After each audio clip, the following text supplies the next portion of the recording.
Hi, this is Tom. We're at Glastonbury with NME, and we've got Peter Hook and Tim from the Hacienda Classical. They've just opened the Pyramid stage. So for people that haven't seen the music, how do you describe it? Now that is an interesting problem at the moment. Yeah, the music is a adaptation of the dance music that was championed by the Hacienda in Manchester from 1983 onwards. And what we've done is we've basically, the songs that people loved in the club, they've tended to grow up with their whole life. So they were there when they were 18, they were there when they got engaged at 21, married at 24, kids. These songs have been a constant in most people's lives. The interesting thing that I noticed was that no one's ever seen them performed, because the performers mainly were one-hit wonders. They were quite underground, and they never made it out of America, most of them. So the thing is that I think the thing that we've managed to capture, quite inadvertently, in my ideal, because I never expected it to be as popular as it is, was the fact that the performance is what people love. You know, I mean, NME, for instance, has been about people performing music for a long, long time. And this is just a way of performing the dance tracks that are the soundtrack to most people's lives. So you guys, you led the Minute Silence to start the gig, yeah. But I think, was it kind of a fitting that you guys opened it, because you're very much what Manchester is all about, diversity and making things new and keeping it fresh? Well, I mean, it was a hell of a responsibility. That, you know, Manchester is a very lucky place in that it's earned a place in many people's hearts because of the music that you've put out for years. You know, I mean, after the bombing, the wealth of feeling that came back from the world was amazing because we were Manchester. We are very lucky. The thing is that week there was 2 car bombs in Kabul, there was 3 in Mosul. No one's doing a concert for them. You know, we're very lucky with what we've earned and the respect that we've gathered over the years. But you know, you do have to realise that it's not only Manchester that's suffering, it's people all around the world. You know, it's a fundamental fault in human beings. But we don't want to talk about that really in that depth, do we? So for you, what's the biggest challenge adapting those kind of songs into, you know? Well, do you know what? Adapting the songs isn't a challenge at all, because they lend themselves so well to being orchestrated. Because I mean, they're all written on synths, aren't they? With the string pads and brass pads. So it's easy, really. It's not a difficult thing. The hardest thing is just making sure everything is heard, because there's so much. There's a lot going on. You know, there's singers, there's live percussionists, there's a track, there's an orchestra. So the risk is that something gets lost. So it's just making things, like signposting things well enough so that everything gets heard, that you want to be heard. But yeah, we're getting there.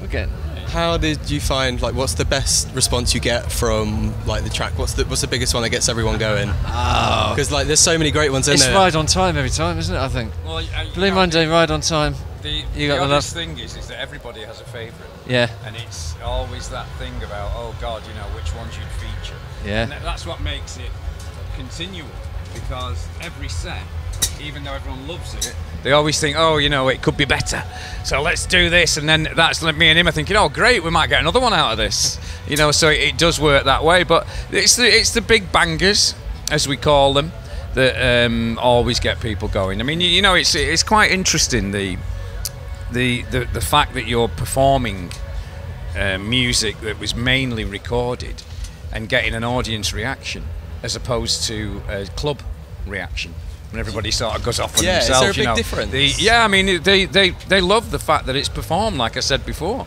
You know, the fact that you've got Rowetta, big part of Manchester's history. You've got Bez, big part of Manchester's history. Me, the Hacienda itself. And then we've roped all these poor professionals in who sit there agog looking at us thinking, oh my God, how are they still alive? I mean, it's like this. I'm a self-taught musician. I can't tune and I can't read music, and to be in their presence is quite odd, because it really is 2 worlds collide.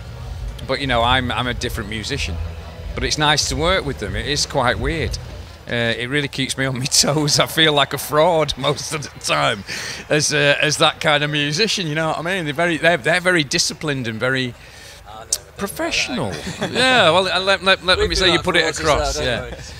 But no, I mean, it is a clash of cultures, and again, like you said before about diversity, the Hacienda was always a place that welcomed everybody, where everything was welcome. All kinds of music was championed. You could dress as you want. It was the first club in Manchester where you could come in your own clothes, which was very important to us as post-punks. You know, so the thing is that it does celebrate that melting pot of people and music, and it's wild, it's great, it's got a great reaction. I never expected it. When I first started doing this, I thought, this isn't going to work, this can't work. And it was only Graham Park, God bless him, that convinced me, because Graham taught me to DJ, along with Clint Boone out of the Inspirals. So he's like my mentor, and I was thinking to myself, if he says it's going to work, then it's got to work. And fuck me, blow me down, it did work. Yeah, he had faith, didn't he? Right from the start. You just needed someone to have a bit of faith just to push you along. I mean, I must say, I must get this across, this has been the hardest work that I've ever had on a musical project. It makes playing with New Order seem easy, if anybody could believe that. But even though you've been a musician for 35 years, to get a project like this, as Tim says, the scale of it, and bringing everybody in and making sure the backing track's right, making sure the individual vocalists, it really is a Herculean task. But then again, when you pull it off, it's not like 4 drunk kids staggering on stage and going, how did that happen? This is hard work, you know, and it is a nice contrast. I've been very lucky in my life to sort of been through all these contrasts, you know, and it is weird. And to have this now, God, as I get into my dotage, it is wonderful, you know. It's really exciting. I love featuring Rowetta. I think she's very undervalued. Bez is just a master. He is what everybody aspires to be. Bez, it's like he'd make a great god. He is a god. Bez. He He's is the god, dancing god. Yes, he is. And so going forward, are you looking to do more festivals, more gigs? Yeah, but there's a lot of shows still to go this year. We're doing, next weekend is Castlefield Bowl in Manchester, which I think last year was my favourite show. Just 8,000 or 9,000 people in your home city. It's just absolutely amazing. That'll be an interesting one, you know. I mean, we'll be showing a lot of respect at that one. Yeah. So that's going to be another. It's been very emotional what this has done to everybody in England, in Britain, in the world. It's terrible time for it. You need you. Yeah. We need enemy. we do. And we need music. We need some bangers. We need some Hacienda. Exactly. Cheers. Thank you very much, All right, guys. you're very welcome. Enjoy the rest of your weekend.